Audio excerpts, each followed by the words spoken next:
my dance, make it hurt.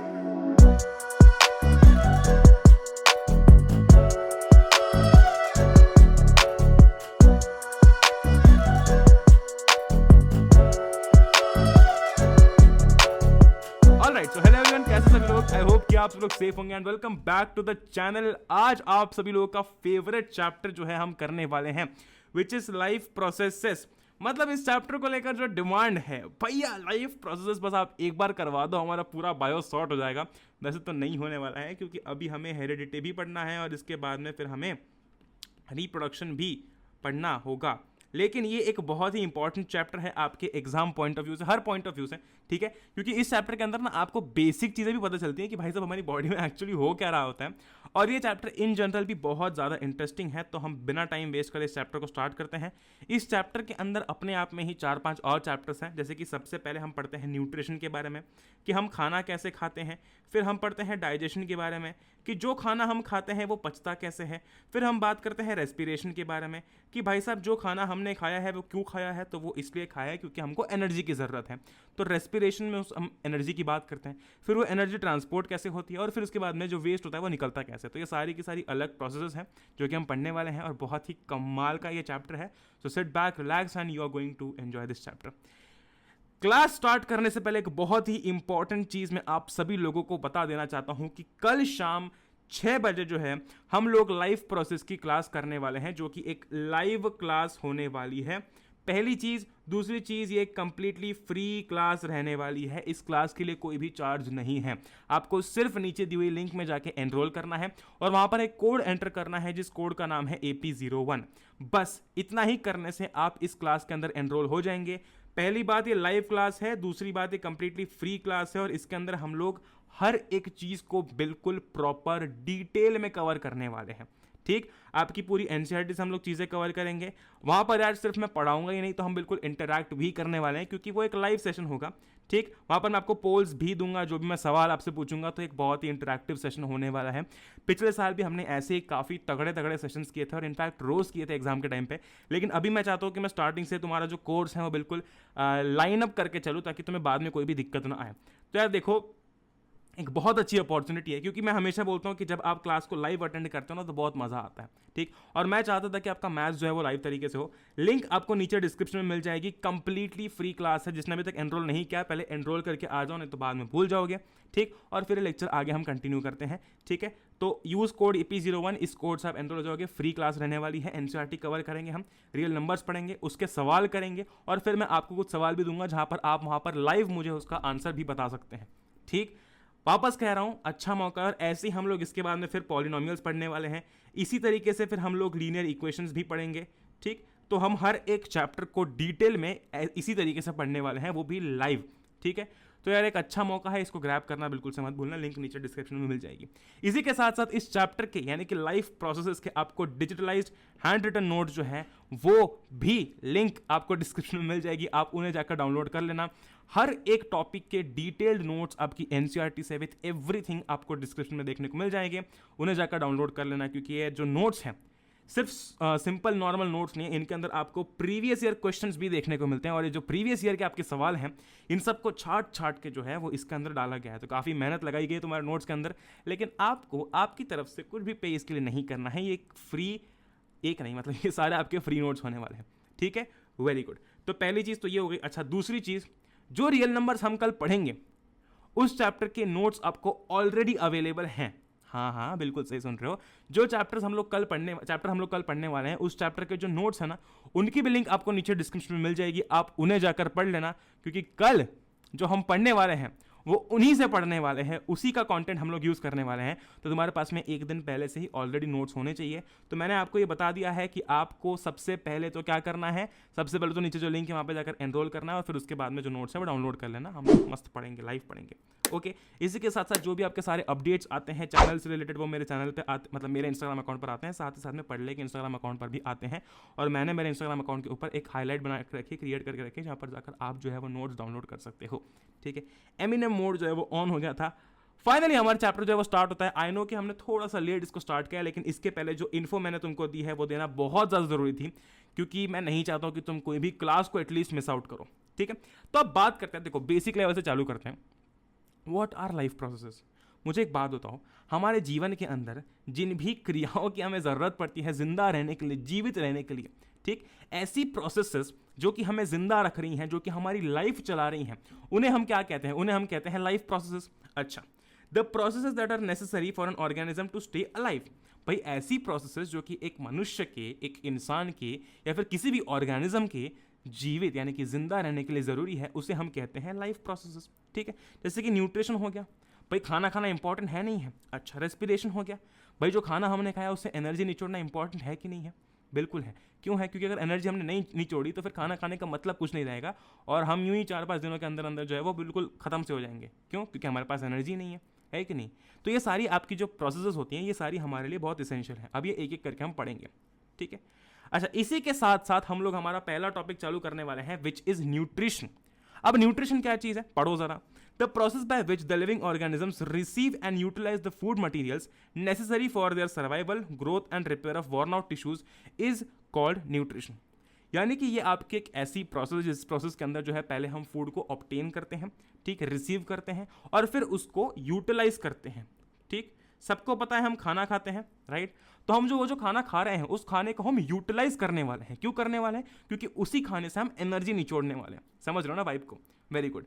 तो यहाँ पर यार ये चीज़ हमको समझना वेरी वेरी वेरी इंपॉर्टेंट है कि ये न्यूट्रिशन कौन सी प्रोसेस है। It is the process by विच, सबसे पहले तो the living organisms what do they do, वो क्या करते हैं कि फूड को रिसीव करते हैं, ठीक, और फिर उसके बाद में इसी फूड को जो है वो यूटिलाइज करते हैं। ठीक है, वेरी गुड। ओके, अच्छा, हम खाना क्यों खाते हैं? Why is it important? It is important for survival, यानी कि जीवित रहने के लिए, जिंदा रहने के लिए इंपॉर्टेंट है। Growth and repair of worn out tissues, भाई बॉडी की ग्रोथ के लिए, और हमारी बॉडी के अंदर जो वॉर्न आउट टिश्यूज हैं, ठीक, उन्हें रिपेयर करने के लिए हम ये जो न्यूट्रिशन की प्रोसेस है वो फॉलो कर रहे होते हैं। अब इसके आगे और बहुत सारी चीज़ें आएंगी, तो ये सिर्फ बेसिक था। आगे बढ़ते हैं। हमें यह समझना होगा कि न्यूट्रिशन जो हमारा होता है ना, वो 2 तरीकों का होता है। मतलब कि nutrition can be classified into 2 different categories. पहला तो है ऑटोट्रॉफिक और दूसरा है heterotrophic. Now both of these are modes of nutrition. ठीक, what are these? These are the modes of nutrition. Modes of nutrition मतलब, भाई मोड्स ऑफ न्यूट्रिशन का ये मतलब है कि किन किन तरीकों से कोई ऑर्गेनिज्म फूड जो है वो ऑब्टेन कर सकता है। पहला है ऑटोट्रॉफिक। ऑटोट्रॉफिक मतलब ये एक ऐसी प्रोसेस, मतलब ये एक ऐसा मोड ऑफ न्यूट्रिशन है जिसमें जो ऑर्गेनिज्म होता है ना, it can make its own food. जैसे कि हमारे ग्रीन प्लांट्स, ठीक, सभी को ये चीज़ पता है। ओहो, क्या बात है, सभी को ये चीज़ पता है कि जो हमारे ग्रीन प्लांट्स होते हैं ना, ये ग्रीन प्लांट्स अपना फूड खुद बनाते हैं। ठीक, ये ग्रीन प्लांट्स जो होते हैं वो अपना फूड खुद बनाते हैं, ये किसी पर डिपेंडेंट नहीं है। इसलिए हम इन्हें बुलाते हैं क्या? इसलिए हम इन्हें बुलाते हैं ऑटोट्रॉफ्स। ठीक, इसलिए हम इन्हें बुलाते हैं autotrophs. Why do we call them autotrophs? क्योंकि ये किसी पर भी डिपेंडेंट नहीं है, ये अपना खाना खुद बना रहे होते हैं, इसलिए हम इन्हें क्या कहते हैं? इसलिए हम इन्हें कहते हैं ऑटोट्रॉफ्स। ठीक है, तो ये आ गया ऑटोट्रॉफिक मोड ऑफ न्यूट्रिशन के अंदर, भाई ऐसे ऑर्गेनिज्म जो कि अपना खाना खुद बनाते हैं। ठीक, वेरी गुड। बात करते हैं हीटरोट्रॉफिक की। ठीक, हीटरोट्रॉफिक के अंदर ऐसे ऑर्गेनिजम्स आते हैं जो कि अपना खाना खुद नहीं बना सकते हैं, इन्हें किसी दूसरे पर अपने खाने के लिए डिपेंडेंट रहना पड़ता है, जैसे कि हम। ठीक, हम है कि नहीं? अब तुम बोलोगे भैया हम अपना खाना तो खुद बनाते हैं। मैं कह रहा हूँ अपना खाना, पहली बात तो हम अपना खाना खुद बनाते नहीं हैं। ठीक, हम अपना खाना खुद पकाते हैं, राइट? हम अपना खाना खुद पकाते हैं, बनाना अलग चीज़ होती है, राइट? खाने को बनाना मतलब हम खुद ही जो है वो खाना बना नहीं सकते और उसको हम उसको पका के खा रहे हैं। एक्चुअली हम खाना बना नहीं रहे हैं। ठीक है, वेरी गुड। तो हम भी उसी में आते हैं कि हम क्या हैं? हम हीटरोट्रॉफ्स हैं, right? We can not make our own food. हमें तो डिपेंडेंट रहना पड़ता है फूड के लिए, राइट? Very good. ठीक है, ब्रेक डाउन करके देखो, तुम्हें समझ में आ जाएगा क्यों। ओके, तो ऐसे ऑर्गेनिज्म जो कि अपना खाना खुद नहीं बना सकते, उन्हें दूसरों पर डिपेंडेंट रहना पड़ता है, राइट? उन्हें हम कहते हैं हेट्रोट्रॉफ्स, राइट? अब इसके अंदर भी आपकी और 3 टाइप के आप न्यूट्रिशन देखोगे, वो है होलोजोइक, सैप्रोफाइटिक और पैरासाइटिक। कंफ्यूज मत होना। देखो, न्यूट्रिशन के 2 मोड्स हैं, पहला है ऑटोट्रॉफिक, दूसरा है हीट्रोट्रॉफिक। ठीक, अब इस हीट्रोट्रॉफिक के अंदर भी हम लोग 3 अलग अलग और मोड्स देखेंगे line by line. Okay, great. तो यहाँ पर ऑटोट्रॉफ्स क्या होते हैं? ग्रीन प्लांट्स हमने समझ लिया, एक बार समरी के तौर पर दिया हुआ है। और हीटरोट्रॉफ्स क्या होते हैं? ऐसे ऑर्गेनिजम्स जो कि अपना खाना खुद नहीं बना सकते, जो कि दूसरों पर अपने खाने के लिए डिपेंडेंट रहते हैं, राइट? Very good. अब जब हम बात करते हैं होलोजोइक मोड ऑफ न्यूट्रिशन की, जो कि आपका हीटरोट्रॉफिक का ही एक सब कैटेगरी है, तो उसमें आते हैं ह्यूमंस। ठीक, उसमें आते हैं ह्यूमंस। अब क्यों आते हैं वो मैं आगे तुमको समझाऊंगा। ठीक, पैरासाइटिक होता है, पैरासाइटिक में आते हैं राउंड वॉर्म्स, और फिर आता है सैप्रोफाइटिक जिसमें आते हैं फंगाई। अब ये क्या होते हैं तीनों, मैं तुमको एक एक करके समझाता हूँ। ठीक है, वेरी गुड। बात करते हैं हीटरोट्रॉपिक की, तो सैप्रोफाइट्स जो होते हैं, मतलब सैप्रोफाइटिक मोड ऑफ न्यूट्रिशन जो फॉलो करते हैं, वो कौन होते हैं और वो क्या करते हैं, ठीक। तो ये क्या करते हैं, they obtain food from dead and decaying matter. जो डेड एंड डीकेइंग मैटर होता है ना, ठीक, जो मैटर डेड होता है और जो डीके हो रहा होता है, उस मैटर के ऊपर फीड करके ये अपना खुद का फूड जो है वो ऑब्टेन करते हैं, ठीक। For example fungi, right, self explanatory, very good. Parasitic की बात करते हैं। पैरासाइटिक मतलब पैरासाइटिक मोड ऑफ न्यूट्रिशन ऐसे ऑर्गेनिजम्स फॉलो करते हैं जो कि अपना खाना एक होस्ट ऑर्गेनिज्म से जो है वो पा रहे होते हैं, उससे बिना मारे, ठीक। यानी कि तुम समझो, तुम ऐसा कह सकते हो कि ये ऐसे ऑर्गेनिजम्स होते हैं जो कि किसी होस्ट की, किसी दूसरे ऑर्गेनिज्म की बॉडी के अंदर रहते हैं, और उस, यानी कि मान लो एग्जांपल देता हूँ, जैसे कि ये है बी, है ना, और मान लो ये है छोटा सा ए। तो ये जो ए है ना, ये बी की बॉडी के अंदर रह रहा है, ठीक, और उससे अपना फूड जो है वो ऑब्टेन कर रहा है, ठीक, उससे अपना फूड जो है वो ऑब्टेन कर रहा है। लेकिन ए आराम से बी से अपना फूड ऑब्टेन कर रहा है और बी को मार नहीं रहा, यानी कि इसको किल नहीं कर रहा। ऐसे organism parasitic mode of nutrition follow करते हैं, ठीक। तो आप इसको ऐसे समझ सकते हो, पिछले साल भी एग्जांपल बहुत ज़्यादा ही फेमस हुआ था, हद से ज़्यादा फेमस हुआ था, विच वॉज चोर हो साहब खूनी नहीं। यानी कि वो हमारी बॉडी से खाना ज़रूर चुरा रहे हैं, लेकिन वो हमको मार नहीं रहे, ठीक, वो हमको मार नहीं रहे। इसलिए parasitic mode of nutrition follow करने वाले बोलते हैं कि चोर हूँ साहब खूनी नहीं हूँ, ठीक। मैं चोरी ज़रूर करता हूँ तुम्हारे खाने को, यानी कि मैं तुम्हारी बॉडी के अंदर फीड ज़रूर करता हूँ, लेकिन तुमको मारता नहीं हूँ, ठीक। ग्रेट। होलोज़ोइक होलोज़ोइक मोड ऑफ न्यूट्रिशन एक ऐसा मोड ऑफ न्यूट्रिशन जिसके अंदर व्यक्ति पहले तो खाना खाएगा, फिर उसको पचाएगा, फिर उसमें से एनर्जी निचोड़ेगा, फिर वो एनर्जी पूरी बॉडी में जाएगी, ठीक, और उसके बाद में फिर जो वेस्ट मटेरियल है वो बॉडी में से निकल जाएगा। ये सारी प्रोसेस जिसमें हो रही होती है वो सारे होलोज़ोइक मोड ऑफ न्यूट्रिशन के अंडर आते हैं। जैसे कि हम एनिमल्स, ठीक, हमारे अंदर सारी प्रोसेस आती हैं, इसलिए हम होलोज़ोइक मोड ऑफ न्यूट्रिशन फॉलो करते हैं। तो हमें कंफ्यूज नहीं होना है, हम हैं तो हीटरोट्रॉपिक मोड ऑफ न्यूट्रिशन वाले, लेकिन इसके अंदर भी एक सब कैटेगरी है जिसका नाम है होलोज़ोइक, और हम होलोज़ोइक मोड ऑफ न्यूट्रिशन फॉलो कर रहे हैं, जो कि हीटरोट्रॉफी के अंडर आता है। क्योंकि हम क्या करते हैं, पहले हम लोग सॉलिड मैटर को खाते हैं, फिर वो पचता है, फिर उसमें से एनर्जी निचोड़ी जाती है, फिर उस एनर्जी मतलब जो निकला है उसमें से उसको पूरी बॉडी में ट्रांसपोर्ट किया जाता है, और जो वेस्ट मटेरियल उसको बॉडी में से बाहर निकाला जाता है। ओके, तो अभी हम बात करने वाले हैं फोटोसिंथेसिस की, यानी कि अभी हम बात करने वाले हैं ऑटोट्रॉफ्स की, राइट। ऑटोट्रॉफ्स यानी कि ऐसे ऑर्गेनिज्म जो कि अपना खाना खुद बनाते हैं, ये किसी और पे डिपेंडेंट नहीं है। ये नहीं जाके बोलते कि अरे मुझे खाना दे दो, मुझे भूख लगी है, इनका जब मन करता है मस्त खाना बना लेते हैं, ठीक, और खा लेते हैं, इनको किसी की ज़रूरत नहीं पड़ती। तो अभी हम बात करने वाले हैं ऐसे ऑटोट्रॉफ्स क्या होते हैं, कैसे होते हैं, क्यों होते हैं, और मेनली कौन सी प्रोसेस ये फॉलो करते हैं। तो मैं आपको बता दूं, अगर आपको नहीं पता, आपके जो प्लांट्स होते हैं, आपने सुना होगा ग्रीन प्लांट जो है वो फोटोसिंथेसिस परफॉर्म करते हैं, ठीक। Now what is photosynthesis? Simple सी भाषा में, अगर तुमने अभी तक ये पढ़ा है कि the process by which green plants make their own food is known as photosynthesis, तो हाँ, ये डेफिनेशन आपकी पार्शियली करेक्ट है।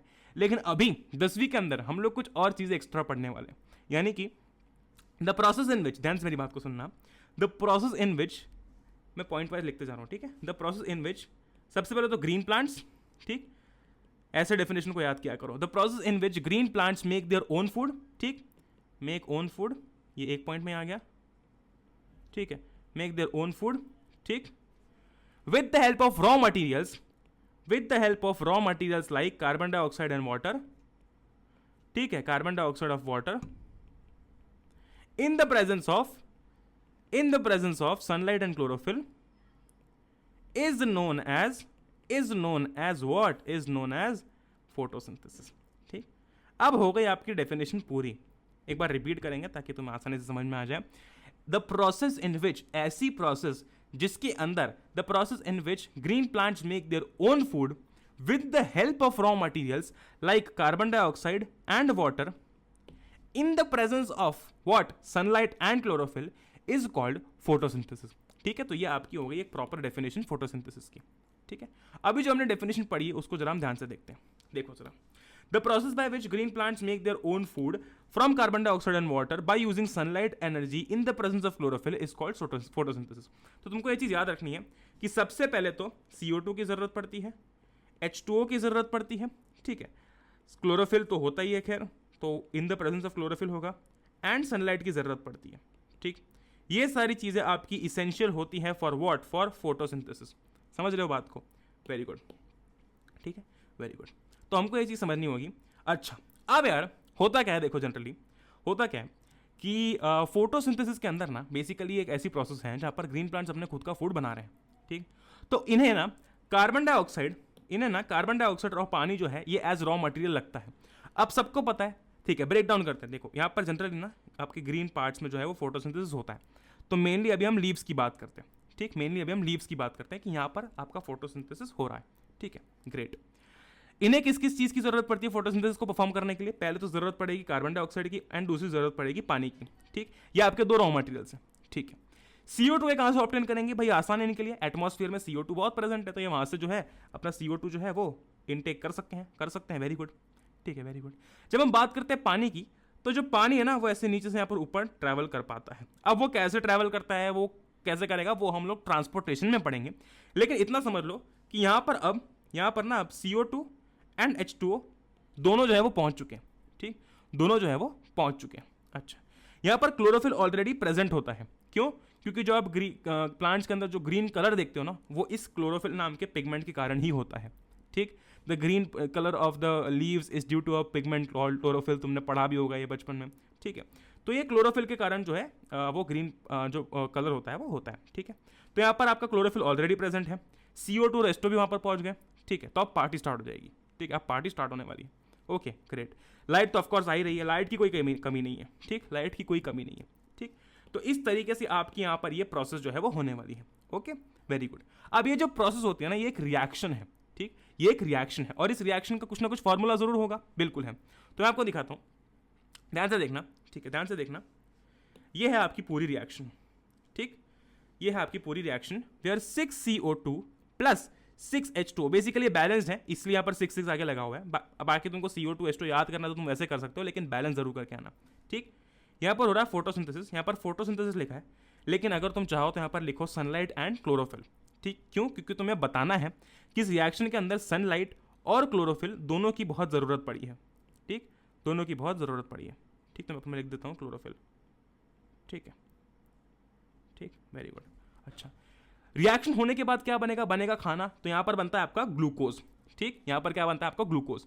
ये फोटोसिंथेसिस की रिएक्शन होने के बाद में बनता है ग्लूकोज, ठीक। और यही जो ग्लूकोज है वो पूरा फिर आपके जो प्लांट है उसके अंदर ट्रैवल चले जाता है, ठीक। क्योंकि सिर्फ लीव्स को फूड की जरूरत है क्या? नहीं, पूरे प्लांट को फूड की जरूरत है, समझ लो ना बात को। सिर्फ लीव्स को फूड की जरूरत नहीं है, पूरे प्लांट को फूड की जरूरत है। और जब पूरे प्लांट को फूड की जरूरत है तो जहां पर फूड बना है वहां से लेकर तो सब जगह तक आपके प्लांट के हर एक पार्ट में जो फूड है वो ट्रैवल करके पहुंचाया जाएगा। तो आपका फूड जो है यानी कि जो ग्लूकोज है जो बना है ये जो बनी है ना ये हर जगह ट्रांसपोर्ट की जाएगी, ठीक। अच्छा, मुझे एक बात बताओ, किचन में खाना बनता है, राइट। अब सिर्फ क्या किचन में ही खाना जो है वो सिर्फ किचन की को ज़रूरत है खाने की? नहीं भाई, जो लोग रह रहे हैं उनको ज़रूरत है। तो किचन में से खाना बाहर लाया जाता है, फिर सबकी प्लेट में डाला जाता है और फिर सब आराम से बैठ के खाना खाते हैं, राइट, है कि नहीं? तो इस तरीके से खाना तो यहाँ पर बन रहा है, लेकिन यहाँ से पूरे प्लांट में ट्रैवल होने वाला है, क्योंकि पूरे प्लांट को ज़रूरत है खाने की, सिर्फ लीव्स को नहीं है, ठीक है। तो ये आपकी प्रोसेस हो जाएगी। Okay very good. तो आप इस पूरी फोटोसिंथेसिस की प्रोसेस को ना इतने पार्ट्स में ब्रेक डाउन कर सकते हो। देखो, सबसे पहले क्या होगा? सबसे पहले एब्जॉर्प्शन होगा लाइट एनर्जी का, किसके थ्रू? क्लोरोफिल के थ्रू, ठीक। तो सबसे पहले क्लोरोफिल जो है ये क्या करेगा? It will absorb the light energy. समझ रहे हो बात को? Very good. अब ये जो लाइट एनर्जी है, इस लाइट एनर्जी का कन्वर्जन हो जाता है इनटू केमिकल एनर्जी, ठीक। इस लाइट एनर्जी का कन्वर्जन हो जाता है इनटू केमिकल एनर्जी, ठीक, very good. Okay very good. और जो आपका पानी का मॉलिक्यूल होता है ना वो H2 और O2 में जो है वो कन्वर्ट हो जाता है, यानी कि मतलब ब्रेक डाउन हो जाता है। अच्छा, अब एक इंटरेस्टिंग सा मैं तुमको एक और पॉइंट बताता हूँ कि ये CO2 जो एटमॉस्फेयर में प्रेजेंट था वो इसने यूज़ कर लिया। ये जो O2 इसने छोड़ा है, ये जो O2 है जो इस प्लांट ने छोड़ा है, यही O2 हम हमारी ब्रीथिंग के लिए, हम हमारी बॉडी के लिए, हर ऑर्गेनिज्म जो है वो जीने के लिए इस्तेमाल करता है, ठीक। तो इसलिए प्लांट्स का इतना ऊंचा दर्जा होता है, क्योंकि यार ये खाना खुद बना रहे हैं। लेकिन सोचो कि जो आपके प्लांट्स होते हैं वो आपका अपना खाना बना तो खुद रहे हैं, लेकिन उससे जो इनके ये प्रोडक्ट्स छोड़ते हैं जैसे कि O2, मतलब सोचो फोटोसिंथेसिस का ये एक आपका प्रोडक्ट है, राइट। ये आपका एक प्रोडक्ट है जो कि ये छोड़ रहा है, और ये प्रोडक्ट हमारी बॉडी के लिए, हमारे लिए, पूरे दुनिया के लिए कितना इंपॉर्टेंट है, पूरी लाइफ के लिए कितना इंपॉर्टेंट है, राइट, वेरी गुड। आपके जो प्लांट्स हैं, हर्बीवोर्स उन प्लांट्स को खाते हैं, राइट। तो मतलब बहुत ऊंचा दर्जा है प्लांट्स का, क्योंकि इनको काफ़ी ज़्यादा, मतलब आप सोचो कितनी ज़्यादा इनकी ज़रूरत है। ओके, तो पॉइंट पर वापस आते हैं। ठीक है, तो लाइट एनर्जी आपकी केमिकल एनर्जी में कन्वर्ट हो जाती है, और आपका जो पानी है, ये जो पानी है वो H2 और O2 में जो है वो कन्वर्ट हो जाता है, और ये रहा आपका वो O2। ठीक है, ग्रेट। अब ये जो कार्बन डाइऑक्साइड है ना, it is broken down into carbohydrates. ठीक है, वेरी गुड। तो यहाँ पर सिंपल सा फैक्ट ये है, आपको याद रखना है कि यार CO2 और H2O की जरूरत पड़ती है in the presence of chlorophyll and sunlight. बनता है आपका ग्लूकोज, ये आपका ग्लूकोज पूरे प्लांट में जो है वो डिस्ट्रीब्यूट किया जाता है, क्योंकि पूरे प्लांट को खाने की जरूरत है। और बनता है O2, जो कि O2 हम सब इस्तेमाल कर ही रहे हैं। ठीक, अभी मैं सांस ले रहा हूँ तो O2 है यहाँ पर हवा के अंदर, राइट, वेरी गुड। आगे बढ़ते हैं। ठीक है, अब बात करते हैं, सोचो जरा, गेट के अंदर या बाहर जाने के लिए, I am so sorry, room के अंदर या बाहर जाने के लिए एक गेट की ज़रूरत होती है, राइट, एक गेट की ज़रूरत होती है।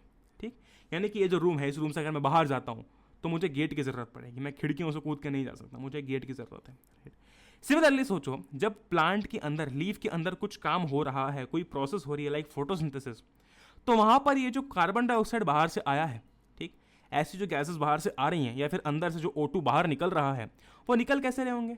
एक बहुत ईजी सा कॉन्सेप्ट है कि कोई ना कोई ऐसा गेटवे होगा, कोई ना कोई ऐसा गेटवे होगा जिससे कि ये जो आपकी गैसेस हैं वो अंदर बाहर आ जा रही हैं। ठीक, इन गैसेस का एक्सचेंज हो पा रहा है। नहीं तो सोचो, अगर इस रूम के अंदर कोई भी गेट नहीं होता तो क्या मैं इस रूम से बाहर निकल पाता? नहीं निकल पाता, मेरे लिए इंपॉसिबल हो जाता है। ठीक है, वैसे अगर लीफ के बाहर आने के लिए, लीफ से बाहर आने के लिए, फिर लीफ में अंदर जाने के लिए कोई गेटवे या फिर कोई रास्ता नहीं होगा, तो क्या लीफ से गैसेस का एक्सचेंज हो पाएगा? नहीं हो पाएगा, वेरी सिंपल। तो ऐसा एक गेटवे होगा, तो वो गेटवे है आपका स्टोमेटा। ठीक, यही जो आपका स्टोमेटा होता है, they allow the exchange of gases with the atmosphere. CO2 अंदर जा रहा है, O2 बाहर निकल रहा है, ये जो एक्सचेंज हो रहा है ना, वो इस स्टोमेटा के थ्रू हो रहा है। ठीक, वो इस स्टोमेटा के थ्रू हो रहा है। देखो, evaporation of water from the leaf surface occurs through the stomata. अब बेसिकली होता ही है कि जब ट्रांसपीरेशन होता है ना, तो प्लांट में से जो पानी है वो बाहर निकलता है। ठीक, तो पानी बाहर कैसे निकलेगा? कोई ना कोई गेटवे होगा, तो ये स्टोमेटा के थ्रू ही जो पानी है वो बाहर निकलता है। वो मैं तुमको डिटेल में आगे समझाऊंगा ट्रांसपोर्टेशन के अंदर। ठीक है, ग्रेट। तो जो आपका स्टोमेटा है, it helps in the process of transpiration, यानी कि इतना समझो कि पानी के बाहर निकलने के लिए भी कोई जगह चाहिए, रास्ता चाहिए, और वो रास्ता ये स्टोमेटा है। ठीक, very good. It allows the intake of carbon dioxide and to give out oxygen during the process of photosynthesis. ठीक है, वेरी गुड। ठीक है, वेरी गुड, ग्रेट। अब इनका इसका स्ट्रक्चर समझते हैं। तो ये आपका ऐसा स्ट्रक्चर होता है, ये आपकी ना ओपनिंग होती है, ये आपकी ओपनिंग होती है, और ये साइड में होते हैं गार्ड सेल्स। क्या होते हैं? Guard cells. ठीक है, वेरी गुड। इसके अंदर जब पानी जाता है तो ये स्वेलअप हो जाता है, ये स्वेलअप हो जाता है, और ओपनिंग इसकी खुल जाती है। ठीक, ओपनिंग खुलेगी तभी पानी अंदर जाएगा, फिर गैस अंदर बाहर होगी, और जब पानी बाहर निकल जाता है, फिर जो गैसेस का एक्सचेंज हो जाता है, तो ये श्रिंक हो जाता है। ठीक, मेकिंग दी इनटेक, और जो आपका बाहर निकलने का इनटेक, या फिर मैं कहूँ कि आपका गैसेस जो हैं, या फिर आपका जो पानी है, ठीक, तो वो जब आपका, मतलब अगर मैं बात करता हूँ श्रिंक होने की, ठीक, अगर मैं बात करता हूँ श्रिंक होने की, देखो सिंपल सा फैक्ट है, मैं तुमको ये समझा रहा था कि गार्ड सेल्स जो है आपके, वो स्टोमेटा का पार्ट है। ठीक, हमको याद क्या क्या रखना है? स्टोमेटल पोर, ये आपका स्टोमेटा का पार्ट है। ठीक, वेरी गुड। तो ये चीज़, और क्लोरोप्लास्ट। ठीक है, तो ये चीज़ हमको ध्यान रखनी है कि जब पानी अंदर जा रहा है तो क्या हो रहा है? ये स्वेलअप हो रहा है और खुल जा रहा है। जब पानी बाहर जा रहा है, ठीक है, तो ये श्रिंक हो जा रहा है। ठीक है, very good. Stopping the further intake और समथिंग। ओके ओके, तो ये इतना इंपॉर्टेंट है नहीं, बट मैंने इंक्लूड कर दिया था वो कि what is important in heterotrophic nutrition. ठीक, कुछ ऐसा ऑर्गेनिजम्स होते हैं जो कि अपना खाना बाहर ही ब्रेक डाउन कर लेते हैं। हम क्या करते हैं कि हम पहले खाना खाते हैं, फिर हमारे पेट के अंदर वो ब्रेक डाउन होता है। कुछ ऐसा ऑर्गेनिजम्स जो होते हैं जो कि खाना बाहर ही, बॉडी के बाहर ही उसको ब्रेक डाउन कर लेते हैं, और उससे मतलब ऐसे एग्जांपल्स है fungi, like bread moulds, east etcetera. ठीक है, वेरी गुड। आगे बढ़ते हैं। अब हम फाइनली बात करने वाले हैं न्यूट्रिशन इन ह्यूमन बींग्स की। यानी कि अभी तक हमने ये बात कर ली कि प्लांट्स में खाना कैसे बनता है, तो हमने वो पूरी डिटेल्ड प्रोसेस समझ ली है कि भाई जो फोटोसिंथेसिस की प्रोसेस होती है ना, उसके थ्रू जो है वो आपका खाना बन रहा होता है। अब इसको CO2 एंड H2O की जरूरत पड़ती है in the presence of sunlight and chlorophyll. Chlorophyll already present है, सनलाइट आ रहा है। अच्छा, एक और बहुत इंपॉर्टेंट चीज़ मुझे एक बात बताओ, sunlight is a major factor contributing to the process of photosynthesis, यानी कि सनलाइट फोटोसिंथेसिस के लिए बहुत इंपॉर्टेंट है। अब ज़रा सोचो, रात को तो सनलाइट होती ही नहीं, रात को तो सनलाइट होती ही नहीं, तो जब रात को सनलाइट नहीं होती तो क्या रात में फोटोसिंथेसिस पॉसिबल है? हाँ या ना? अगर हाँ तो नीचे कमेंट करके बताना, और अगर ना तो भी नीचे कमेंट करके बताना, ठीक, कि क्या रात में फोटोसिंथेसिस पॉसिबल है या फिर नहीं है। ठीक, पहला सवाल। दूसरा सवाल ये अच्छा चलो वो मैं तुमको रेस्पिरेशन में पूछूंगा, अभी पूछूंगा तो तुम कंफ्यूज हो जाओगे। ठीक, मुझे इतना बताना कि रात में फोटोसिंथेसिस होगा कि नहीं होगा। अब हम बात करने वाले हैं ह्यूमन बींग्स में न्यूट्रिशन की प्रोसेस कैसे होती है, यानी कि हमारी बॉडी के अंदर खाना हम खाते कैसे हैं और फिर उसको पचाते कैसे हैं। जो खाना हम खा रहे हैं वो पचता कैसे है, क्योंकि सोचो ज़रा दिमाग लगाओ, अगर हम दिमाग लगाएं तो as an individual, as a human, कि यार मतलब खाना खाने तक की प्रोसेस हमारी है, खाना बनाने से लेके तो खाना खाने तक की, उसको चबाने तक की प्रोसेस हमारी है। एक बार जो कि वो फूड पाइप से हमारे पेट तक चले गया, उसके बाद हमारा वॉलेंटरली कोई एक्शन नहीं है, यानी कि हम ऐसा नहीं कर रहे हैं कि इधर उधर ऐसे मूव करेंगे तो खाना पचने लग जाएगा, या फिर ऐसे ऐसे ऐसे होने लगेंगे तो खाना अंदर जो है वो अंदर जो जूसेस हैं वो एक्टिव हो जाएंगे। नहीं, वो सब अपने आप होता है, सब कुछ अपने आप होता है। तो वो प्रोसेस कैसे होती है, क्या चीज़ किस में कन्वर्ट होती है, वो हम हर एक चीज़ डिटेल में भी देखने वाले हैं। ठीक है, तो ये आपका पूरा डायग्राम है। ठीक, मैं आपको बताऊं तो आपका खाना यहाँ से जाता है, फिर यहाँ से यहाँ, ये आपका ईसोफेगस है, फिर यहाँ से आपके पेट में जाता है। ठीक, पेट में कुछ कुछ होता है, फिर यहाँ से जाता है आपका खाना स्मॉल इंटेस्टाइन के अंदर, वहाँ से फिर लार्ज इंटेस्टाइन के थ्रू बाहर। ठीक है, वेरी गुड। तो हम लोग डिटेल में पढ़ेंगे कि सबसे पहले तो स्टमक का क्या काम है, ईसोफेगस का क्या काम है, माउथ में क्या होता है, फिर स्मॉल इंटेस्टाइन का क्या काम है, ये लिवर क्या है, पैनक्रियास क्या है, हर एक चीज़ के बारे में डिटेल में बात करते हैं। ठीक है, ओके। तो पहली बात तो ये है कि जो खाने का डाइजेशन है हमारा, हमने खाना खाया, लेटर से कि मैं आलू का पराठा खा रहा हूँ, ठीक है, एज्यूम करो मैंने खाना खा लिया। ठीक है, जो डाइजेशन है ना, जब जैसे वो पराठे का पीस मेरे मुंह के अंदर गया वहीं से, और जैसे मैंने उसको च्यू करना स्टार्ट किया, वहीं से मेरे डाइजेशन की प्रोसेस स्टार्ट हो चुकी है। क्यों? क्योंकि हमारा जो सलाइवा होता है उसके अंदर होता है सलाइवरी अमाइलेज। ठीक, क्या होता है उसके अंदर होता है ये सलाइवरी अमाइलेज। ठीक, वेरी गुड, ठीक है, वेरी गुड। और ये क्या करता है, स्टार्च को कन्वर्ट कर देता है इनटू सिंपलर शुगर। ठीक, स्टार्च को ये क्या करता है कि सिंपलर शुगर में जो है वो कन्वर्ट कर देता है। तो आपकी डाइजेशन की प्रोसेस तो यहाँ पर स्टार्ट हो जाती है। ठीक, बहुत सारे बच्चे ना डाइजेशन और रेस्पिरेशन को कंफ्यूज करके एक ही चीज़ लिखने की कोशिश करते हैं। देखो, डाइजेशन क्या है? Digestion is the process of breaking down complex food into simpler food. मुझे बात बताओ, अगर ये प्रोसेस ऐसी नहीं होती तो भाई हम तो रोटी पूरी की पूरी निकल जाते हैं, राइट? लेकिन हम पहले रोटी का छोटा टुकड़ा लेते हैं, उसको भी चबाते हैं और फिर उसके बाद वो खाना अंदर जाता है, राइट? तो इतना सारा खाना एक साथ नहीं पचा सकते हम, लेकिन उसको ब्रेक डाउन किया जाता है। वैसे ही digestion is the process of breaking down complex food material into similar food material. ठीक है, वेरी गुड, ठीक है, very good, okay, amazing amazing. तो सलाइवरी अमाइलेज क्या करता है, वो स्टार्च को सिंपलर शुगर में कन्वर्ट करता है, नाम में ही है सिंपलर शुगर। ठीक है, वेरी गुड, ओके। अच्छा, अब उसके बाद में क्या होता है कि जो खाना है ना, वो खाना ईसोफेगस के थ्रू, आपका जो फूड पाइप है ना, उसके थ्रू क्या करता है कि वो पेट के अंदर जाता है। ठीक है, वो पेट के अंदर जाता है, ओके। अब वहां पर, ठीक, पेट के अंदर होता है गैस्ट्रिक जूस। पेट के अंदर क्या होता है, गैस्ट्रिक जूस। एक काम करते हैं हम लोग डिटेल में समझते हैं, एक एक करके चलते हैं। ठीक है, पहले आपकी बकल कैविटी, देखो ध्यान से, ठीक, देखो ध्यान से। सबको पता है कि हम जो खाना खाते हैं उसको चबाते हैं, कोई ऐसा निकल जाता है कि नहीं निकलता, राइट? हम खाने को चबाते हैं। देखो, तो teeth help in chewing and grinding the food, right? Starch gets converted to simpler sugar और माल्टोज। यानी कि हम पहले तो खाना खाते हैं और जो हमारा सलाइवा होता है, जिसके अंदर जो सलाइवरी अमाइलेज होता है, राइट, जिसके अंदर जो सलाइवरी अमाइलेज होता है, वो सलाइवरी अमाइलेज क्या करता है कि स्टार्च को माल्टोज या फिर सिंपलर शुगर में जो है वो, सिंपल शुगर में जो है वो कन्वर्ट कर देता है। तो अगर हमसे कोई पूछे कि आपकी डाइजेशन की प्रोसेस कहाँ स्टार्ट होती है, हम ये नहीं बोलेंगे कि स्टमक के अंदर स्टार्ट होती है। It starts in the mouth itself, right? Very good, ठीक है। अच्छा, खाने के बाद में सबने देखा है, जब हम चबा लेते हैं खाने को, पूरा चबा लेते हैं, उसके बाद में क्या होता है, सोचो ज़रा। उसके बाद में ना, खाना चबाने के बाद हम जब 32 टाइम्स जब उसको च्यू कर लेते हैं, जो कि जनरली लोग नहीं करते हैं, पर ऐसे ही जो आपका डिफ़ॉल्ट सेटिंग हो चुकी है कि 32 टाइम्स आपको च्यू करना है। उसके बाद जो फाइनल चीज़ जो कि आपकी गले से नीचे उतरती है ना, तो वो जो फाइनल जो सब कुछ बन के मिक्स होकर जो नीचे उतरने वाला है, उसको हम कहते हैं बोलस। ठीक, उसको हम क्या कहते हैं, बोलस। मतलब आप सोचो कि आपने रोटी ली, सब्जी ली, वो खाया, अब आप चबाए जा रहे हो, चबा लिया, ठीक है, 32 बार चबा लिया, वेरी गुड, ओके। अब जो फाइनली जो मास, जो सब्सटेंस आपके गले से नीचे उतरने वाला है ना, उसको हम बोलस कहते हैं। ठीक है, वेरी गुड, तो उसको हम बोलस कहते हैं, okay, very good, all right. तो डाइजेशन की प्रोसेस आपकी माउथ में पहली बार तो स्टार्ट हो रही है। कैसे स्टार्ट हो रही है? आपका जो स्टार्च है उसको सिंपलर शुगर में कन्वर्ट किया जा रहा है with the help of what, salivary amylase. ठीक है, ग्रेट। अच्छा, अब खाना जैसे ही हम खाते हैं वैसे ही वो जाता है ईसोफेगस के थ्रू पेट के अंदर। तो ये जो आपका ईसोफेगस है, this is you can see a tube. सोचो जरा, मुंह में जो खाना है वो पेट तक पहुंचेगा कैसे? किसी ना किसी ट्यूब, किसी ना किसी पाथ से ही पहुंचेगा, रास्ते से पहुंचेगा। तो वो आपका ईसोफेगस होता है। ठीक, ईसोफेगस का जो एकमात्र काम है वो ये है कि इसके अंदर ना पेरिस्टैल्टिक मूवमेंट्स होती है, यानी कि contraction relaxation, contraction relaxation, contraction relaxation. क्यों ऐसा?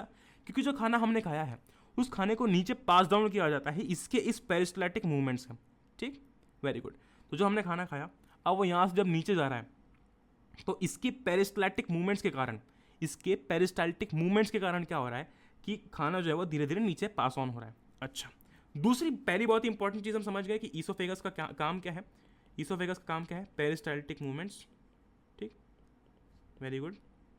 जिसके कारण आपका जो फूड है वो नीचे पास होता है और इसीलिए इस प्रोसेस को कहा जाता है पेरिस्टालिसिस। ठीक, इजी, वेरी इजी। ओके, दूसरी बहुत ही अहम चीज़ ये है कि ईसोफेगस के अंदर कोई भी डाइजेशन नहीं हो रहा होता। ठीक, नो डाइजेशन टेक्स प्लेस। तो अगर हम ध्यान से पढ़ते क्या लिखा हुआ है, no digestion of food takes place here, peristaltic movement helps to pass the food down. यानी कि पेरिस्टाल्टिक मूवमेंट से जो फूड है वो धीरे धीरे हमारे पेट तक पहुंच जाता है। ओके, तो पहली चीज़ तो हमें ये याद रखनी है। दूसरी ये याद रखनी है कि यहाँ पर कोई भी डाइजेशन नहीं होता। माउथ में क्या डाइजेशन होता है, जल्दी से बताओ? हाँ, होता है। लेकिन क्या आपका ईसोफेगस में कोई डाइजेशन होता है? नहीं होता।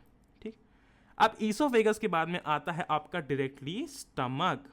ठीक, ईसोफेगस के बाद में आता है आपका स्टमक यानी कि पेट। ठीक, यानी कि हमारा पेट। Okay, very good. अब हमारे स्टमक के अंदर होते हैं गैस्ट्रिक ग्लैंड्स। ठीक, हमारे स्टमक के अंदर जो है ना वो होते हैं गैस्ट्रिक ग्लैंड्स। ये जो गैस्ट्रिक ग्लैंड्स होते हैं ये क्या करते हैं? ये सीक्रेट करते हैं गैस्ट्रिक जूस को। ठीक, ये सीक्रेट करते हैं गैस्ट्रिक जूस को। ठीक है, तो पहली बात समझो कि हमारे पेट के अंदर खाना पहुंच गया। अब हमारे पेट के अंदर कौन से ग्लैंड्स हैं? गैस्ट्रिक ग्लैंड्स हैं। ठीक, और ये जो गैस्ट्रिक ग्लैंड्स हैं ये सीक्रेट करने वाले हैं गैस्ट्रिक जूस को। इमेजिन करो कि प्रोसेस चल ही रही है, हम लोग लाइव देख रहे हैं। ठीक है, मैं तुमको लाइव समझा रहा हूँ। ओके, तो पेट तक पहुंचा खाना। Okay, very good. अब ना जो गैस्ट्रिक ग्लैंड्स हैं वो गैस्ट्रिक जूस को सीक्रेट कर रहे हैं। अब उस गैस्ट्रिक जूस के अंदर क्या क्या होता है? उस गैस्ट्रिक जूस के अंदर क्या क्या होता है? देखो, सबसे पहले तो होता है HCl। तुम बोलोगे भैया एसिड पेट के अंदर? मैं कह रहा हूँ हाँ, HCl होता है उसके अंदर। ठीक है, वेरी गुड। दूसरा होता है इसके अंदर म्यूकस। ठीक, म्यूकस, इसका क्या काम है वो भी समझेंगे। और तीसरा होता है पेप्सिनोजन। ठीक, तीसरा होता है पेप्सिनोजन। इन तीनों के क्या क्या काम है सबसे पहले तो देख लेते हैं। See, first of all what is the function of HCl? HCl क्या करता है ना, जो आपका इनएक्टिव पेप्सिनोजन है जो कि है ये। ठीक, ये भी आपके गैस्ट्रिक जूस के अंदर ही है। ठीक है, तो ये HCl क्या करेगा कि इस इनएक्टिव पेप्सिनोजन को, ये जो पेप्सिनोजन है ये इनएक्टिव है। ठीक, इस इनएक्टिव पेप्सिनोजन को एक्टिव फॉर्म में कन्वर्ट कर देगा जिसका नाम होता है पेप्सिन। ठीक, तो इनएक्टिव फॉर्म था पेप्सिनोजन। ये भाई साहब HCl जो थे इन्होंने क्या किया कि इस इनएक्टिव फॉर्म को एक्टिव में कन्वर्ट कर दिया जिसको हम कहते हैं पेप्सिन। ठीक है, वेरी गुड। ये इसका पहला काम है। इसका दूसरा बहुत ही महत्वपूर्ण काम ये है कि ये जो जर्म्स होता है ना उनको किल करता है। और हम रिलेट कर सकते हैं कि भाई एसिड है, HCl है और जर्म्स को किल करने का काम कर रहा है। Okay, great. लेकिन अब तुम्हारे दिमाग में एक थॉट आ रहा होगा कि भैया एसिड इतनी खतरनाक चीज़ कि अगर गलती से किसी की स्किन पर गिर जाए, गलती से भी, ठीक, तो जलने लग जाती है स्किन, राइट। और अगर कहीं पे नीचे भी गिर जाती है ना, आसपास हम देखते हो तो ऐसी हिस करके आवाज़ आने लगती है। वो इतना खतरनाक होता है। ऐसा टाइप का एसिड हमारे पेट में अगर है तो मतलब कैसे हम पेट से ऐसे, तो अगर मान लो कि पेट में कुछ अगर प्रोटेक्शन नहीं है हमारे पेट के अंदर उस एसिड से हमारे पेट को बचाने के लिए, तो छेद ही हो जाएंगे सीधा। समझ लो, इमेजिन कर पा रहे हो तुम, राइट। तो हमारे स्टमक की जो इनर लाइनिंग है, हमारे स्टमक की जो इनर लाइनिंग है ना, उस इनर लाइनिंग को प्रोटेक्ट करने के लिए होता है ये म्यूकस। ठीक, उस इनर लाइनिंग को, अब स्टमक की एक इनर लाइनिंग होगी। और मुझे एक बात बताओ कि स्टमक में सबसे ज़्यादा हानि किसको पहुंच सकती है इस एसिड के कारण? भाई हमारे लाइनिंग को, क्योंकि लाइनिंग पे जब जाके हिट कर गया मान लो, अगर लग गई वहाँ पर जाकर, तो जलन होने लगेगी, है ना। समझ रहे हो ना तुम बात को। तो उससे प्रोटेक्ट करने के लिए होता है म्यूकस। म्यूकस का क्या काम है? म्यूकस का काम है इनर लाइनिंग ऑफ स्टमक को ये प्रोटेक्ट करता है। ठीक, स्टमक की इनर लाइनिंग को ये प्रोटेक्ट करेगा। ओके, तो ये म्यूकस का हो गया काम। ठीक, तो फंक्शन ऑफ HCl हमने समझ लिया, फंक्शन ऑफ म्यूकस हमने समझ लिया। ओके, अब फंक्शन ऑफ पेप्सिन क्या है? ठीक है। तो अब हमने यहाँ पर पेप्सिन क्यों बोला? पेप्सिन इसलिए बोला है क्योंकि ये जो पेप्सिनोजन है अब तो ये आपके एक्टिव फॉर्म में कन्वर्ट हो ही चुका है। ठीक, तो इस पेप्सिन का क्या काम है? ये क्या करता है कि जो प्रोटीन्स है ना खाने के अंदर, जो प्रोटीन्स है ना उन्हें ब्रेक डाउन करता है इनटू पेप्टाइड्स। किसमें ब्रेक डाउन करता है?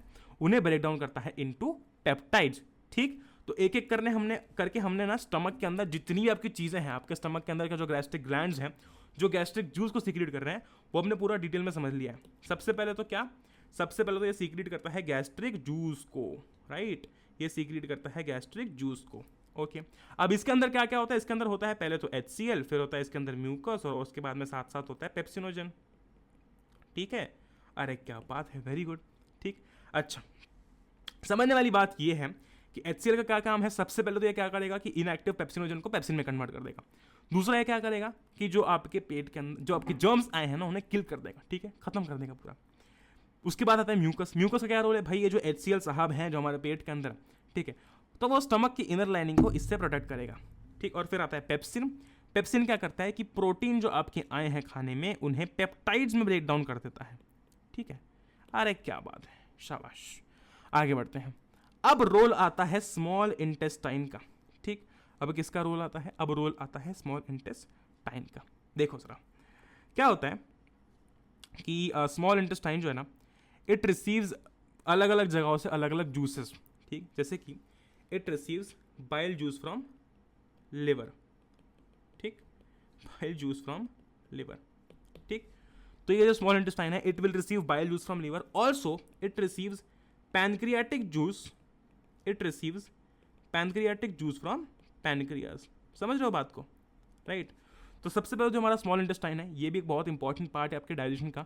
क्यों? क्योंकि सबसे पहले यहाँ पर आता है बाइल जूस फ्रॉम लिवर, ठीक है, जो कि डाइजेशन के लिए बहुत इंपॉर्टेंट काम करने वाला है। दूसरा पैनक्रियाटिक जूस आता है जो कि अगेन डाइजेशन के लिए बहुत इंपॉर्टेंट होता है। अच्छा, तो ये बाइल जूस का क्या काम होता है? देखो जरा, ये जो आपका बाइल जूस होता है ना, it is responsible for the emulsification of fats. ठीक, it is responsible for the emulsification of fats. आगे समझाता हूँ मैं ये चीज़ तुमको। Okay, very good. ठीक है, वेरी गुड। दूसरा पैनक्रियाटिक जूस का क्या काम है? पैनक्रियाटिक जूस जो है ना, it is secreted by pepsin, sorry by pancreas. ठीक, ओके, ये है ना क्रोनोलॉजी समझना बहुत इंपॉर्टेंट है क्योंकि यहीं पर सबसे ज़्यादा कंफ्यूजन होता है। मैं तुमको ये बोल रहा हूँ कि तुम्हें सबसे पहले याद रखना है कि स्मॉल इंटेस्टाइन, ठीक है, small intestine receives what? Receives bile juice from liver. ठीक, बाइल जूस फ्रॉम लिवर, इसका क्या काम है? एमल्सिफिकेशन ऑफ फैट्स का काम है। ठीक है, pan receives pancreatic juice from pancreas, receives pancreatic juice from pancreas. Okay, right, amazing, very good. ठीक, वेरी गुड। ओके, अब ये जो पैनक्रियाटिक जूस है ना, इसके अंदर भी क्या क्या होता है? इसके अंदर होता है एक तो ट्रिप्सिन और दूसरा होता है लाइपेज। ठीक, इस पैनक्रियाटिक जूस के अंदर भी एक होता है ट्रिप्सिन और दूसरा होता है लाइपेज। लाइपेज का क्या काम है? ठीक है, ये क्या करता है कि जो इमल्सिफाइड फैट्स है ना उनको और फर्दर ब्रेक डाउन करता है। ठीक, जो इमल्सिफाइड फैट्स है ना उनको और फर्दर ब्रेक डाउन करता है। ठीक है, वेरी गुड। ये जो अभी इमल्सिफिकेशन क्या समझा रहा हूँ, ठीक है, पहले एक बार ये समझ लो फिर मैं समझाता हूँ। ये ट्रिप्सिन क्या करता है? अगेन ट्रिप्सिन का क्या काम है? It helps to digest protein. Okay, great. तो हमने ये समझ लिया है कि स्मॉल इंटेस्टाइन का सबसे पहला काम क्या है? It receives bile juice from liver. Emulsification of fats करता है bile juice. Emulsification of fats क्या है? बेसिकली जो बड़े बड़े फैट के ग्लोब्यूल्स होते हैं ना, जो आपके ऐसे, एक मिनट, बड़े बड़े फैट के ग्लोब्यूल्स होते हैं, इन्हें ये छोटे छोटे में ब्रेक डाउन करता है। ठीक, ओके, समझ रहे हो बात को? This is your emulsification of fats, बड़े बड़े फैट ग्लोब्यूल्स का ब्रेक डाउन होना। ठीक है, वेरी गुड, अमेजिंग। तो ये आपका इमल्सिफिकेशन ऑफ फैट्स, और ये कौन करता है? ये करता है आपका बाइल जूस, राइट, जो कि कहाँ से आ रहा है? अब बेसिकली इसमें बाइल सॉल्ट्स नाम से भी एक चीज़ होती है जो कि आपको और डिटेल में वो चीज़ एक्सप्लेन करनी पड़ेगी, लेकिन एज ऑफ नाउ अगर तुम समझते हो तो बाइल जूस तुम्हारे लिए इंपॉर्टेंट है क्योंकि इतना डिटेल में तुम्हें कहीं दिया नहीं गया तुम्हारी बुक के अंदर भी। ठीक, इतना एक्सट्रीम डिटेल में इस बाइल जूस या फिर बाइल सॉल्ट के बारे में बहुत ज़्यादा एक्सट्रीम डिटेल में नहीं दिया गया, तो मैंने भी इसके अंदर इंक्लूड नहीं किया है क्योंकि अगर तुम दुनिया भर की इन्फॉर्मेशन गैदर करने बैठ जाओगे तो फिर वो बहुत ज़्यादा है। मतलब ये छोटा सी पोर्शन है, और भी बहुत सारी चीज़ें इसके अंदर होती है अगर आप आगे जाके बायो लो तो। ठीक, लेकिन अभी जितना हमारे लिए इंपॉर्टेंट है जो कि हमारे कोर्स के अंदर है वो हमने पढ़ लिया। ठीक है, वेरी गुड, समझ गए बात को भाई? Breaking down of big fat globules into small ones. Okay, अब पैनक्रियाटिक जूस जो है इसके इसके इसके अंदर अगेन होता है ट्रिप्सिन और लाइपेज, और ये जो आपका ट्रिप्सिन है वो क्या करता है, ये डाइजेशन करता है, हेल्प करता है प्रोटीन के डाइजेशन में, और जो लाइपेज होता है वो जो इमल्सिफाइड फैट्स हैं, जो आपके इमल्सिफाइड फैट्स हैं ना, इनको और फर्दर ब्रेक डाउन करता है। ठीक है, समझ गए, आगे बढ़ते हैं। अच्छा, फाइनली होता ये है कि कार्बोहाइड्रेट्स, फैट्स, प्रोटीन, ये क्या लिखा हुआ भैया। अच्छा, मैं तुमको एक बात बताऊं कि जो भी हम खाना खा रहे हैं वो है कॉम्प्लेक्स फूड, राइट। वो कैसा फूड है, वो है कॉम्प्लेक्स फूड। इस कॉम्प्लेक्स फूड को हमें सिंपलर फॉर्म में कन्वर्ट करना पड़ता है, राइट। उस कॉम्प्लेक्स फूड को हमें सिंपलर फॉर्म में कन्वर्ट करना पड़ता है। तो ये जिसके भी आगे जो चीज़ें लिखी हुई है ना, वो उनके सिंपलर फॉर्म्स, जैसे कि कार्बोहाइड्रेट है, ये फाइनली किस में कन्वर्ट हो जाता है, ये फाइनली ग्लूकोज में कन्वर्ट हो जाता है। आपके जो फैट्स हैं ये फाइनली फैटी एसिड्स और ग्लिसरॉल में कन्वर्ट हो जाएंगे, और जो आपका प्रोटीन है जो कि हमने खाया था वो कन्वर्ट हो गया एमिनो एसिड्स के अंदर। तो ये आपका कन्वर्जन हो रहा होता है, और इसे ही हम कहते हैं व्हाट, इसे ही हम कहते हैं डाइजेशन, कि भाई साहब complex food material simpler form में जो है वो कन्वर्ट हो चुका है। ठीक, very good, okay, very good. अब स्मॉल इंटेस्टाइन जो है ना, स्मॉल इंटेस्टाइन की जो आपका जो अंदर का आपका सरफेस होता है, मतलब स्मॉल इंटेस्टाइन जो आपका होता है, ऐसा समझो, वहाँ पर प्रेजेंट होते हैं विलाय। ठीक, विलाय ऐसे स्मॉल फिंगर लाइक स्ट्रक्चर्स हैं, आप देख ही सकते हो यहाँ पर इस फोटो के अंदर। ठीक, स्मॉल ऐसे फिंगर लाइक स्ट्रक्चर्स होते हैं। ठीक है, ये क्या करते हैं कि ये जो आपका स्मॉल इंटेस्टाइन का जो सरफेस एरिया है ना, उसे बढ़ाते हैं।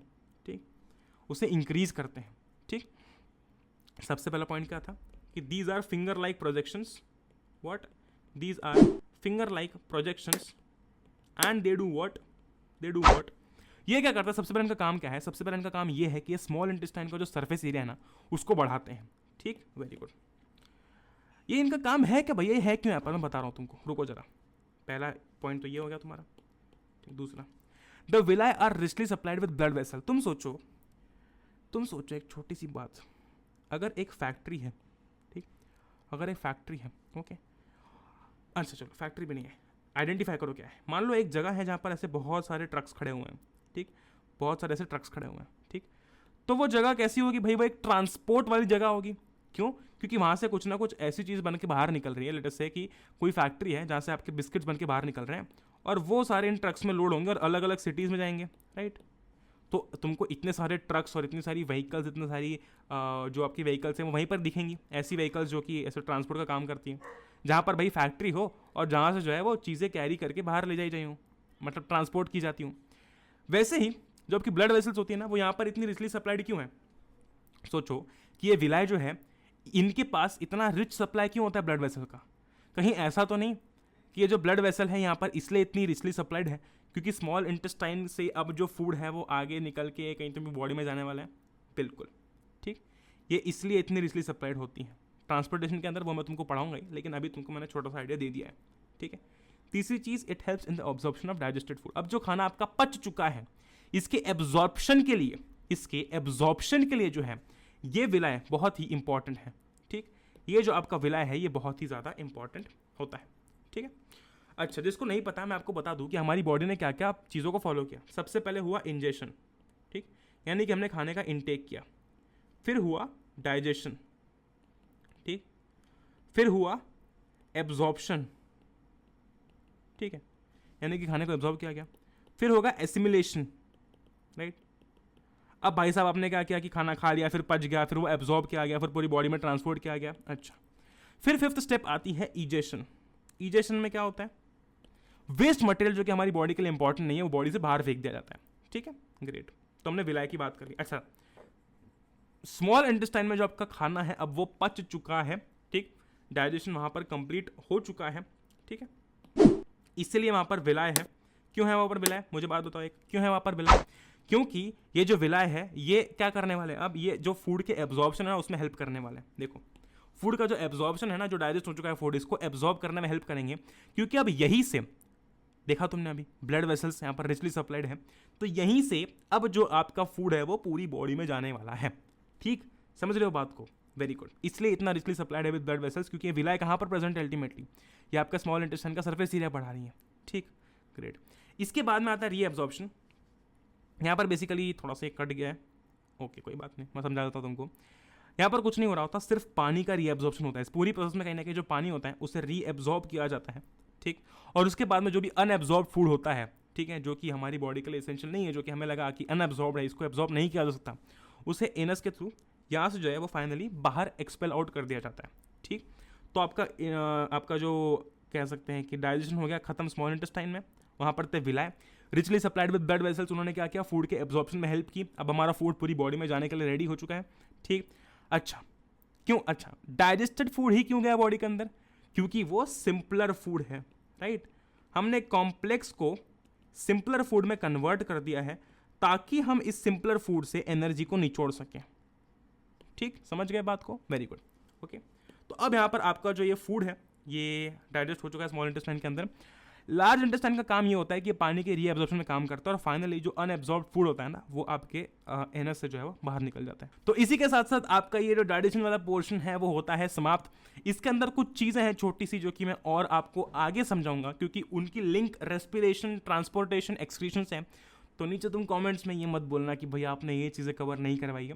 मैं हर एक चीज़ कवर करवाऊंगा, डिटेल चीज़ें कवर करवाऊंगा, लेकिन जहाँ पर मुझे लगता है कि रेस्पिरेशन और ट्रांसपोर्टेशन की लिंक होगी वो चीज़ें मैंने थोड़ी सी अवॉइड की हैं क्योंकि मैं चाहता हूँ कि वो मैं तुमको साथ में ही पढ़ाऊँ, ठीक। Very good. इसी के साथ साथ भाई वापस बोल रहा हूँ, कल हमारी क्लास होने वाली है शाम को 6 बजे। लिंक नीचे डिस्क्रिप्शन में है, फ्री क्लास है, इसलिए बार बार बोल रहा हूँ कि आकर एनरोल कर लेना। सिर्फ एक कोड आपको एंटर करना है, जिसने भी एप्लीकेशन अभी तक इंस्टॉल नहीं किया है वो कर सकता है, साइन अप करना फ्री है, सब कुछ फ्री है और ये कोड डाल के क्लास में आना भी फ्री है।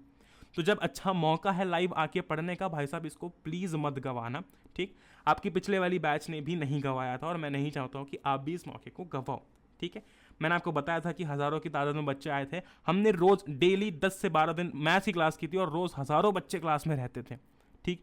रोज़ का पहली क्लास का आंकड़ा को 4-5 हज़ार तक गया था, 3, 3.5, 4-5 हज़ार ऐसे हर क्लास में बच्चे थे क्योंकि जेन्युइनली हमने वहाँ पर बिल्कुल डिटेल में चीज़ों को पढ़ा था। समय हमारे पास कम था लेकिन फिर भी हमने फाइट मारना नहीं छोड़ी थी। ऑल तो एग्जाम्स कैंसिल हो गई बट स्टिल वो क्लासेस काफ़ी बेनिफिशियल प्रूव हुई थी, ठीक। इसलिए बोल रहा हूँ, लिंक नीचे डिस्क्रिप्शन में है, अभी भी समय है, एनरोल कर सकते हो। एंड जिसने भी अभी तक नोट्स डाउनलोड नहीं किए डाइजेशन के डाउनलोड कर लेना, स्पेसिफिकली अलग अलग आपके टॉपिक्स के अलग अलग नोट्स डाले गए, ठीक। तो विद दैट बीइंग सेड इस चैप्टर की जो क्विज है उसकी लिंक भी आपको नीचे मिल जाएगी, जाकर ज़रूर से उसे अटेम्प्ट करना और मुझे इंस्टाग्राम पर टैग करके अपना स्कोर जो है वो ज़रूर बताना, ठीक। तो I hope with that being said आप सभी लोग सेफ होंगे। जय हिंद, वंदे मातरम, एंजॉय करो। We will meet in the next one, till then good bye.